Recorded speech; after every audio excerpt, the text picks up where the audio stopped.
ओम युवा भारत हासी में आपका स्वागत है। चैनल को सब्सक्राइब कर बेल आइकन पर क्लिक करें। आहार विहार सेवी समीक्षकारी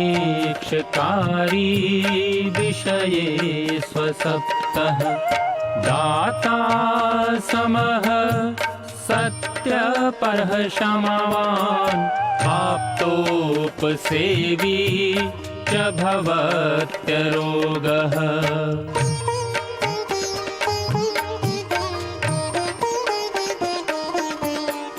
मतिर्वचः कर्म सुखानुबन्धी सत्वं विधेयं विशदा च बुद्धिः ज्ञानं तपः तत्परता च योगे यस्यास्ति तं नानुतपन्ति रोगाः।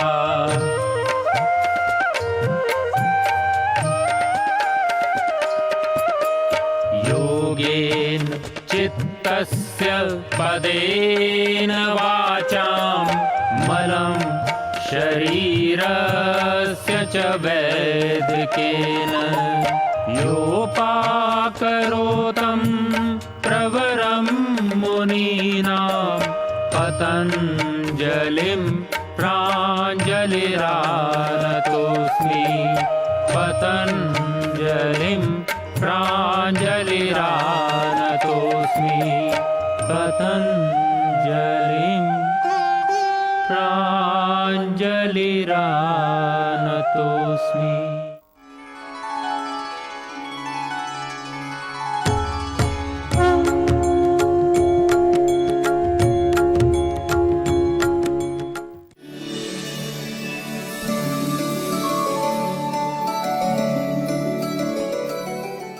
संपूर्ण स्वास्थ्य का विज्ञान एवं दर्शन आयुर्वेद संपूर्ण स्वास्थ्य के लिए जिन उपायों को हमें करना जरूरी है, उन्हीं बातों को लेकर के हमारे ऋषियों ने जिन उपदेशों को हमारे लिए किया है, जिन बातों की ऋषियों ने चर्चा की है, उस चर्चा को हम आगे बढ़ाते हुए आज हम बात करने वाले हैं स्वस्थ वृत्त के ऊपर। क्योंकि जब आयुर्वेद की बात आती है तो हमारे मन में कहीं ना कहीं जड़ी बूटियाँ, औषधियाँ, ये बात बिल्कुल ऊपर तक मन में हमारे भरा हुआ होता है कि जड़ी बूटियों की बात होगी, गोलियों की बात होगी, चूर्ण अवलेह पाक की बात होगी। पर मैं आपको बताना चाहता हूँ, आयुर्वेद का जो प्रमुख उद्देश्य है वह यह नहीं है। इसीलिए हमारे ऋषियों ने स्वस्थ वृत्त के रूप में हमारे लिए दिनचर्या, ऋतुचर्या और जीवनचर्या का हमारे लिए विधान किया। किस तरह से हम जीवन को जिएं, किस तरह के आहार का सेवन करें, किस तरह से हम अपने रूटीन को बनाएं जिससे कि हम निरोग हों। और विशेष कर करके जब किसी परिस्थितियों में जब हम घर में बंद होते हैं, घर में बैठे होते हैं, घरों से बाहर निकलने के लिए जब हमारे पास फुर्सत नहीं होता, या हम लोग कई बार बीमार होते हैं तो भी हमको समझ में नहीं आता है कि शरीर तो ठीक नहीं है पर दिनचर्या क्या करें। उन सब के लिए जो स्वस्थ हैं उनके दिनचर्या के लिए, जिससे कि हम बीमार ही ना पड़ें। यदि किन्हीं कारणवश हम यदि रोगी भी हो गए हों तो भी हमें दिनचर्या का पालन करना बहुत ज़रूरी है। तो हम बात कर रहे हैं कि आयुर्वेद का जो प्रमुख उद्देश्य है वो क्या है। वो ऋषि कहते हैं कि जो स्वस्थ व्यक्ति है उसकी स्वास्थ्य की रक्षा करना और उसका बचाव करना ही हमारा मुख्य प्रयोजन है। मैंने स्वस्थ से स्वास्थ्य रक्षणम कई बार कहा है, महर्षि चरक की बात को कही, आज मैं कहना चाहता हूँ। महर्षि सुश्रुत भी इसी बात को दोहराते हैं। वह कहते हैं यह खल्व आयुर्वेद प्रयोजनम। क्या प्रयोजन है? व्याध्युपसृष्टानाम व्याधि परिमोक्षः स्वस्थस्य स्वास्थ्य रक्षणम च। कि जो रोगी हैं उन व्याधियों से मुक्त उनको करना, जो रोगी नहीं है वो भी यही बात कहते हैं कि स्वस्थ है उसकी स्वास्थ्य की रक्षा करना। तो यही बात जो महर्षि चरक कहते हैं वही महर्षि सुश्रुत कहते हैं, उसमें कोई भी किसी तरह की भिन्नता नहीं है। इसीलिए स्वास्थ्य का बना रहना और बिगड़ना, आप जानते हैं कि इसका कारण क्या है? वो शरीर की त्रिदोष की स्थिति पर निर्भर करता है। और आपके लिए प्रसन्नता की बात है कि आप त्रिदोष के सिद्धांत को समझ चुके हैं, पंच महाभूतों को आप जान चुके हैं, किस तरह से हमारे शरीर में विविध रस काम करते हैं आप इसको समझ चुके हैं। तो अब हम आपको अपने अलग अलग समय पर हम क्या करें, दिन में कब खाएं, कब सोएं, कब जागें, या जगने से लेकर के रात्रि तक इसको दिनचर्या बोलते हैं, फिर सोने से लेकर के सुबह उठने तक को रात्रिचर्या कहा जाता है। हम दिनचर्या को अलग से बताएंगे, रात्रिचर्या को अलग से बताएंगे। फिर अलग अलग ऋतुओं के लिए अलग अलग दोषों का संचय, प्रकोप, शमन कब होता है, कब कौन से दोष बढ़ते हैं, इनको किस तरह से ठीक रखा जाए, उसके लिए हम ऋतुचर्या के अनुसार हम उन दोषों की चर्चा करेंगे। इसके लिए आयुर्वेद के अंदर इस समय ने कहा कि दिन और रात्रि और विभिन्न ऋतुओं के अनुसार जो आचरण है, आहार और विहार का विशाल विशद उल्लेख किया गया है, बहुत विस्तृत उसका कथन किया गया है, जिसको हम स्वस्थ वृत्त के नाम से जानते हैं। तो आइए आज हम इस स्वस्थ वृत्त को जानने के लिए दिनचर्या, दिन और रात में सेवन करने योग्य, न करने योग्य जो आहार विहार हैं, ऋतुओं में क्या सेवन करना चाहिए, क्या निषिद्ध है, इन सब को हम समझने के लिए आयुर्वेद में इसको अलग अलग भागों में बांटा गया है। तो किसके अनुसार क्या आचरण करने से किस तरह की स्वास्थ्य की प्राप्ति हमें होती है, या स्वास्थ्य की प्राप्ति के साथ साथ में विविध तरह के रोगों के आक्रमण से भी हम बच सकते हैं। तो हम आज बात करेंगे, पहले शुरू करेंगे दिनचर्या से, यानी कि प्रातः जागरण से हम बात शुरू करते हैं। कहा कि स्वस्थ व्यक्ति को जो ब्रह्म मुहूर्त है, यानी सूर्योदय से 2 घंटा पहले लगभग 6 बजे यदि सूर्योदय होता है, तो कहा कि हमको 4 बजे उठ जाना चाहिए। इस बात को हम बार बार कहते हैं। वैसे तो जो स्वस्थ व्यक्ति के लिए रात्रि को 10 बजे सो जाना, सुबह 4 बजे उठना, यह उचित माना गया है। जो साधक होते हैं वो 3 बजे भी उठ जाते हैं सोने के लिए। यदि आप लगभग यदि उससे थोड़ा पहले भी सोते हैं तो नींद कितनी होनी चाहिए, इस विषय में भी हम चर्चा कर चुके हैं। बार बार मैं बताना चाहता हूँ आपको, हमारी जो निद्रा है वो 6 घंटा मिनिमम होनी चाहिए, 8 घंटे से ज़्यादा नहीं होनी चाहिए। सोने का समय 10 से 11 के बीच में हर हालत में सो जाना चाहिए। नहीं तो मैं कहता हूँ 9:30 से लेकर 10:30 के बीच में सो जाइए। सुबह 3:30 बजे से लेकर के 4:30 बजे के बीच में उठ जाइए।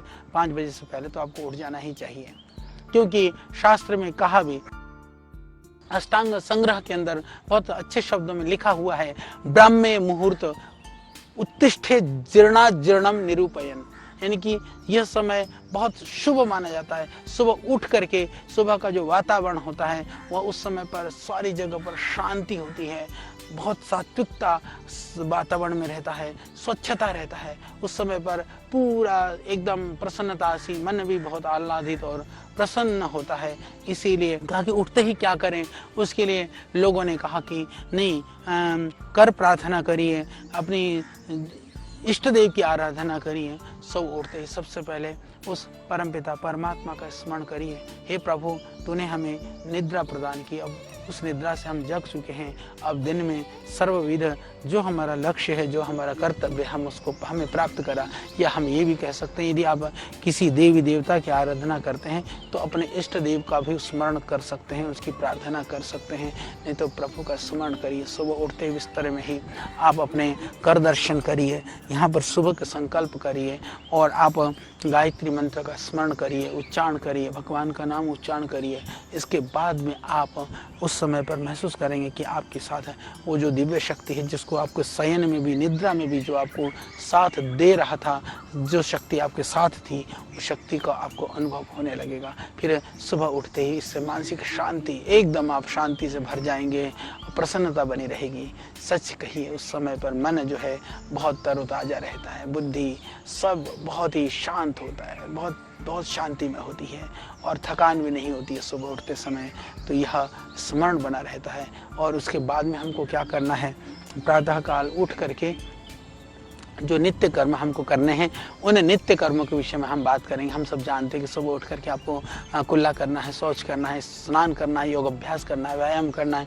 ये सब नित्य कर्म हमको करने होते हैं। सुबह जल्दी उठ जाते हैं तो इन सब चीज़ों के लिए भी हमको पर्याप्त समय मिल जाता है। जो लेट उठते हैं, पहले तो पेट साफ होता नहीं, स्वभाव चिड़चिड़ा होता है, तो मन में मन नहीं लगता है, फिर जाने की काम की जल्दी होती है तो सब कुछ अस्त व्यस्त हो जाता है। तो इसीलिए कहा कि सुबह जो जल्दी उठते हैं उनको रोग भी नहीं होते हैं, आयु की रक्षा भी होती है और प्रातःकाल उठ करके जो दिन भर के कार्यों की योजना बना लेता है तो ठीक समय पर उत्तम रीति से उन कार्य को कर पाता है।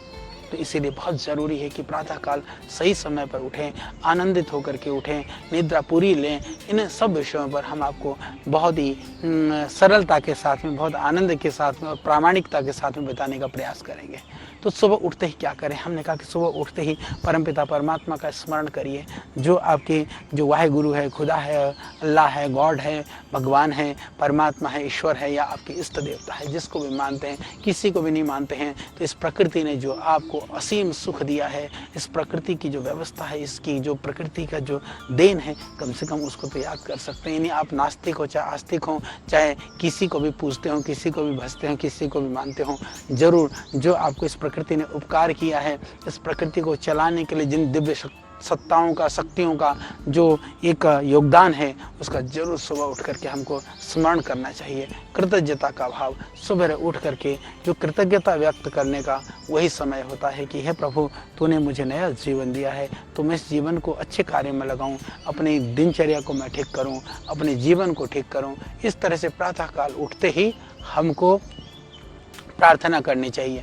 तो प्रार्थना करके आप उठें। उठने के बाद बिस्तर छोड़ने के तुरंत बाद सबसे पहला काम होना चाहिए, आप स्वच्छ जल के साथ मुख धोएं। जैसे बहुत सर्दी का मौसम है तो सर्दी के मौसम में आप थोड़ा गुनगुने पानी से धो सकते हैं, अन्यथा जो नॉर्मल पानी है उसको धोएं। तो इससे पूरा जो चेहरे पर जो थकावट होती है, जो गंदगी होती है या चेहरे के ऊपर जो एक सुस्ती होती है, वो दूर होकर के पूरी ताजगी मिलती है।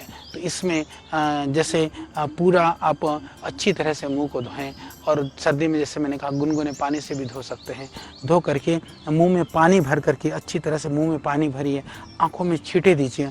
यदि आप 2 मिनट तक आंखों में छींटे देते हैं तो उससे जो आंखों की रोशनी है वो बढ़ती है, आंखों का तेज बढ़ता है, आंखों के रोग होने से आप बचते हैं। इसके अतिरिक्त मुंह को जब अच्छी तरह से आप धोते हैं तो इससे जो आपके मुख के अंदर के जो भी मल वगैरह हैं वो भी निकलते हैं। थोड़ा सा कुल्ला करके, थोड़ा सा जोर लगा करके, थोड़ा नाक साफ कर करके उस सब को मल को भी आप बाहर निकाल लें। तो जब सुबह मुंह धो करके फिर उसके बाद में आप थोड़ा कुल्ला भी करिए, उसके बाद में आप खाली पेट जल पीजिए। कई लोग कहते हैं कि सुबह बिना कुल्ला करें, नैना मुंह बोले खाली पेट पानी पीना चाहिए। खाली पेट का तात्पर्य ये नहीं कि सारी मुंह की गंदगी में, हाँ हालांकि इसमें बहुत तरह के एंजाइम्स के साथ में बहुत तरह के बैक्टीरिया भी होते हैं। कोई ज़रूरी नहीं है पेट साफ करने के लिए बैक्टीरिया को पेट में लेना। आप कुल्ला कर करके, हाँ ब्रश आदि करने की ज़रूरत नहीं है। सामान्य कुल्ला करने से जो ज़्यादा जो मल है, जो बासी जो मुंह है, वो गंदगी साफ हो जाती है। उसके बाद में आप खाली पेट जल पिएं। जल कितना पिएं इसके विषय में भी विविध तरह की मान्यताएं हैं। कई लोग कहते हैं सुबह उठ करके खूब पानी पीना चाहिए। ये खूब पानी कितना है? कई लोग कहते हैं कि सुबह उठ करके इतना पानी पियो। हमने देखा कई लोगों को सुबह उठ करके इतना पानी पी जाते हैं कि पेट बिल्कुल मटके की तरह फूल जाता है। और फिर उनसे हमने कई लोगों को पूछा, वो तो पेट ही बढ़ गया। हमने पूछा भी ऐसा क्यों कर रहे हो? उन्होंने कहा कि सुबह उठ करके हमको पानी पीने के लिए कहा गया था, हमने खूब पानी पिया। भाई पानी खूब नहीं पीना है, पानी कितना पीना है जितना आपका शरीर आपको कहे। यानी कितना कहता है शरीर, मैं आपको बताना चाहता हूँ। नॉर्मली 1 गिलास पानी, ये नॉर्मल पानी की मात्रा है। यानी कि लगभग 1 गिलास से लेकर के लगभग आप 3 गिलास पानी तक आराम से पी सकते हैं। जिसको जितनी पानी पीने की प्रवृत्ति हो, जितना आप पानी पीते हो या जितना आपकी इच्छा हो, यथेष्ट का मतलब जितनी इच्छा हो, ये था इष्ट हो, जितना जरूरी हो उतना ही हमको जल पीना चाहिए, उससे न कम न उससे ज़्यादा। जैसे हमने कहा कि सर्दी का मौसम है तो थोड़ा गर्म जल पिएं, गर्मी का मौसम है तो नॉर्मल पानी पिएं। पर सुबह उठ करके कभी भी आप ठंडा पानी, यानी जो फ्रिज वगैरह का पानी कतई ना पिएं, चाहे वो गर्मी, कितनी ही गर्मी का मौसम भी क्यों ना हो। ज़्यादा हो तो आप मटके का पानी तक गर्मी में पी सकते हैं यार। पर थोड़ा कफ है, श्लेष्मा है तो फिर भी गर्म पानी पिएं। या तांबे का बर्तन में, क्योंकि तांबे के बर्तन में रात्रि को रख करके प्रातःकाल यानी 6-7 घंटा, 8 घंटे से ज़्यादा तांबे का अंदर भर करके रखा हुआ जो पानी है वो नहीं पीना चाहिए। तांबे के बर्तन में भी ये थोड़ा सा ध्यान रखने की बात होती है। बर्तन में उसको प्रतिदिन अच्छी तरह से मांज करके साफ बर्तन होना चाहिए, अच्छी तरह से पानी रखा हुआ होना चाहिए। और सुबह नहीं तो मिट्टी के बर्तन में रखा हुआ पानी बहुत अच्छा होता है, या आप स्टील के बर्तन में भी रख करके पानी को पी सकते हैं। पर ध्यान रहे, भरसक प्रयास करिए प्लास्टिक की बोतल का पानी, प्लास्टिक में रखा हुआ पानी उसको ना पिएं, क्योंकि वह प्लास्टिक मजबूरी है, परंतु उससे बचना ही श्रेष्ठकर है। उस पानी को ना पिएं तो अच्छा है। और सुबह जैसे जो मोटापे से ग्रसित रोगी हैं उनको गर्म कर करके जल जरूर पीना चाहिए।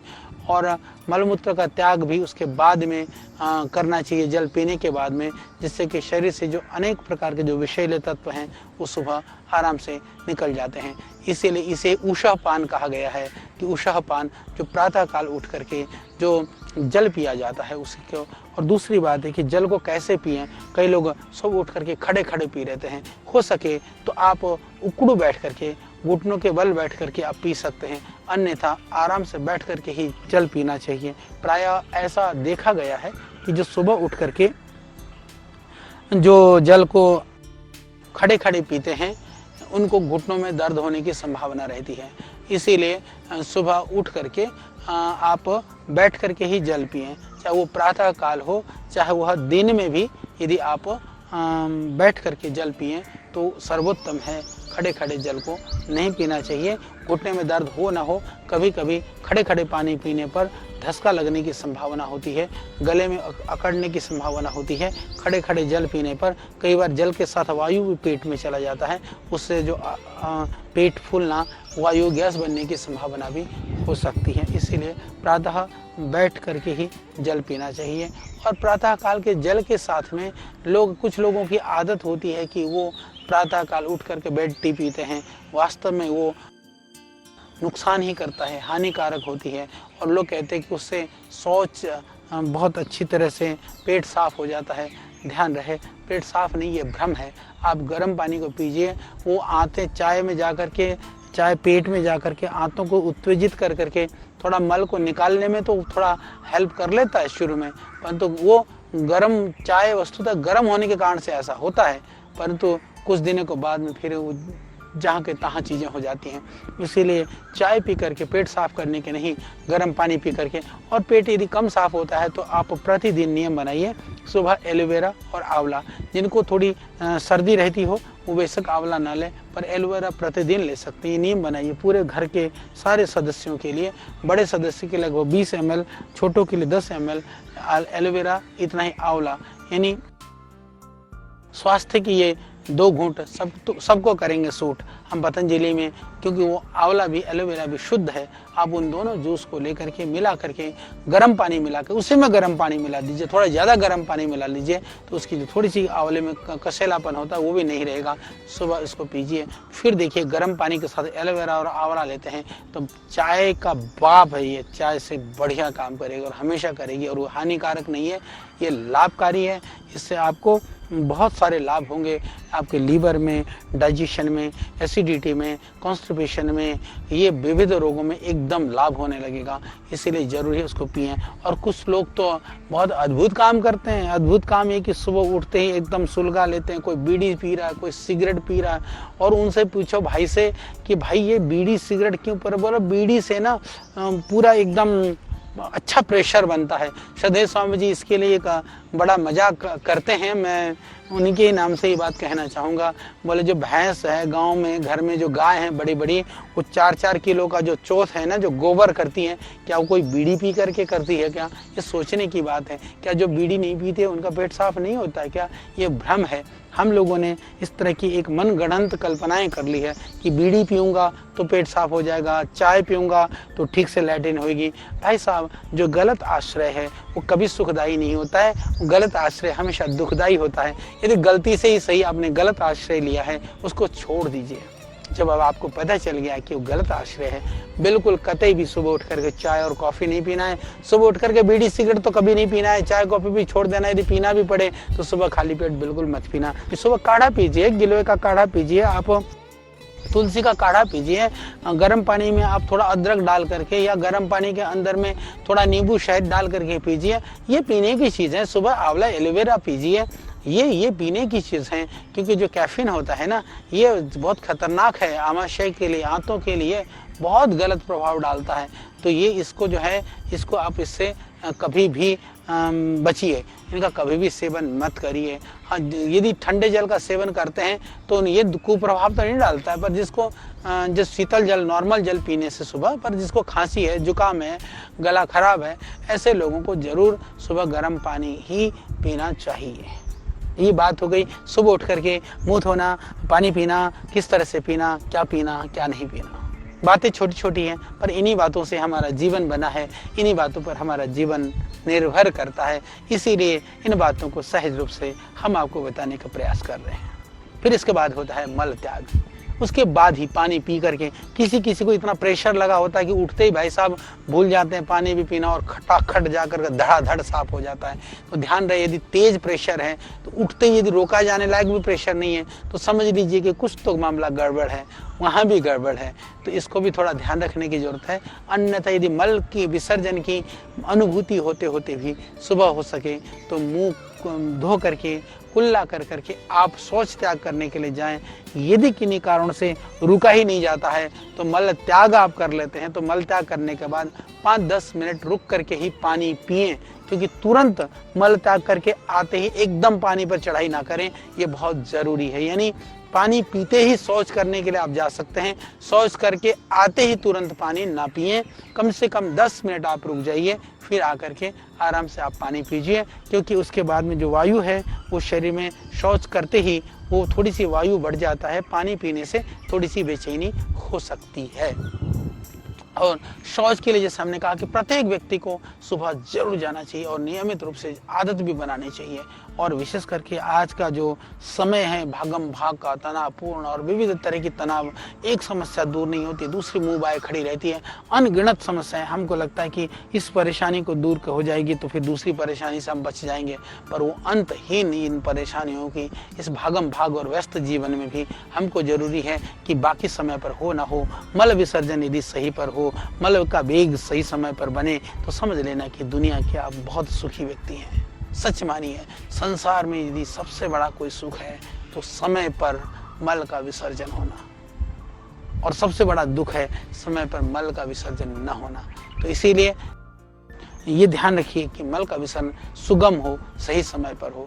तो न होने की क्या क्या कारण है, यदि मैं ये कहूँ तो गलत जो हम खाते हैं और बहुत रात लेट तक खाते रहते हैं, और रात को नींद भी नहीं आती है, पूरी नींद नहीं लेते हैं, बहुत ज़्यादा चिंता में, टेंशन में भरे रहते हैं, और बहुत क्रोध में, और बहुत संवेदनशीलता का अभाव या अति संवेदनशीलता। कभी हम इतने इमोशनल हो जाते हैं, हाय मेरे साथ ये क्या हुआ, ऐसा मेरे साथ क्यों किया गया, ऐसा इन लोगों ने क्यों किया, ऐसा क्यों हुआ, या तो हम इसमें खोए रहते हैं, या अच्छा मैं देख लूँगा उसको, ये ऐसा कैसे कर सकता है, उसकी खबर तो मैं ले लूँगा। यानी या तो हम अत्यंत संवेदनशील हो जाते हैं या हम बिल्कुल असंवेदनशील हो जाते हैं।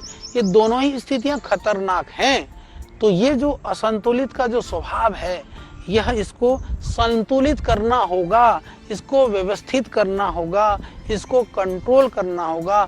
नहीं तो ये सारे जो कारण हैं ये हमको ये रोग पैदा करते हैं, हमको बीमारी पैदा करते हैं, हमारे पेट को खराब करते हैं।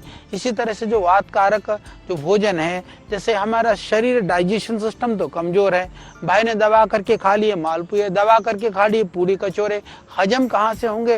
रात के टाइम पर खाना खा लिया एकदम दबा करके, दिन भर पेट खाली था फिर सो गया। इसीलिए हमारे यहाँ कहा कि मध्याह्न को तो उचित भोजन के समय पर हम भोजन की बात बताएंगे, पर रात को हल्का आहार लेना बहुत जरूरी है, जिससे कि मल त्याग में उसकी गति में विकृति ना आए, गति में रुकावट ना हो। क्योंकि यदि मल त्याग में रुकावट हो गई तो लगेगा कि पेट जो है वह कहीं ना कहीं आपको परेशान करेगा, कहीं ना कहीं आपको परेशानी महसूस होगी, और पेट फिर बार बार लैट्रिन भी जाना पड़ेगा आपको, एक बार में भी साफ नहीं होगा। तो कई बार क्या होता है कि सुबह ही आदमी 2-2, 3-3 बार जाना पड़ता है। कई बार जो है लोग सुबह उठते देर से हैं, फिर भागम भाग आगे जाने की जल्दी रहती है, लैट्रिन हुई, पेट साफ हुआ तो हुआ, नहीं हुआ तो जितना हुआ भाई आधा मल शौचालय में, आधा मल पेट में ले करके अपने दौड़ लगा लेते हैं। बहुत खतरनाक है, उसको अपेक्षा नहीं करनी चाहिए। देखिए, मल त्याग क्रिया की जो उपेक्षा करता है ना, वो समझिए कि वो उसकी बहुत तरह की बीमारियां घेर कर लेती हैं। यानी आपके पेट के अंदर फंसा हुआ जो मल है, चिपका हुआ जो मल है, साफ ना हुआ जो गोबर है ना, जो हम पेट में लेके घूम रहे हैं, ये बहुत ही खतरनाक ये रोग का कारण है। ये आपको बहुत दुख देगा। यानी कि आप अपने पेट में एक तरह से एक अपने राक्षस को, अपने दुश्मन को, ये हमारा सबसे बड़ा दुश्मन है, क्योंकि बहुत तरह के रोगों को पैदा करता है। इसीलिए उससे आप बच करके रहें, बहुत ज़रूरी है। यदि नहीं तो क्या होगा, फिर पेट मल में होगा, पेट में भारीपन होगा, गैस बनेगी, अपचन होगा, बहुत बदबूदार गैस आनी शुरू हो जाएगी, बेचैनी होनी शुरू हो जाएगी, भूख खत्म होनी शुरू हो जाएगी, थकान, फिर ऐसा लगेगा शरीर टूटा टूटा सा, ऐसा लगेगा बस पड़ करके सो जा, कुछ काम करने में मन भी नहीं लगेगा। और इस तरह की स्थिति हो जाती है, मन भी एकाग्र नहीं होगा, बहुत मन चंचल हो जाएगा, मन में उदासीनता छा जाएगी, मन में ग्लानि का भाव होगा, मन में हीनता होगी, दीनता का भाव होगा। ऐसा लगेगा कि सारी दुनिया की समस्या मेरे सर पर ही। ऐसा सिर्फ पेट ना साफ होने की वजह से भी हो जाता है, ये ध्यान रखिए। जिसका पेट साफ हो जाता है, मन में प्रसन्नता होगी, आह्लाद होगा, खुशी होगी, ऐसा लगेगा कि मानो सारी दुनिया का खजाना उसको मिल गया है। तो दुनिया का सबसे बड़ा सुख है सुबह उठ करके पेट साफ हो जाना। ध्यान रखिए, कहीं आप इस सुख से वंचित तो नहीं है, वंचित हैं तो जो हम उपाय बता रहे हैं उसको करिए, तो निश्चित रूप से खजाना, वह आनंद आपको अवश्य प्राप्त होगा। तो क्योंकि फिर जब पेट साफ नहीं होगा, ज़्यादा जो वायु जो है एकत्रित हो जाएगी, वायु एकत्रित हो जाएगी, हार्ट को दबाव बनाएगा, दिल की धड़कन बढ़ जाएगी, घबराहट बनेगी, फिर लगेगा कि हार्ट अटैक तो ना हो जाए।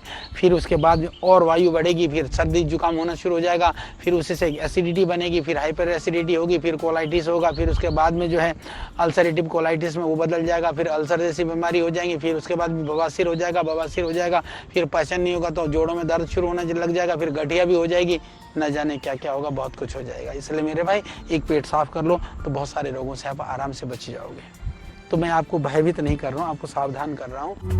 ऋषियों के ज्ञान से लेकर प्रकृति के वरदान तक, आयु के विज्ञान से लेकर आयुर्वेद के सिद्धांत तक, प्राचीन चिकित्सा पद्धति के हर पहलू का प्रासंगिक विवेचन। ऋषिकल श्रद्धेय आचार्य बालकृष्ण जी द्वारा सरल भाषा में स्वरचित सृजन, हिंदी, अंग्रेजी सहित विश्व के 70 से अधिक भाषाओं में लाखों की संख्या में प्रकाशित बेस्ट सेलर अद्वितीय ग्रंथ आयुर्वेद सिद्धांत रहस्य। आज ही करना है, आयुर्वेद से स्वस्थ जीवन का आधार पाएं।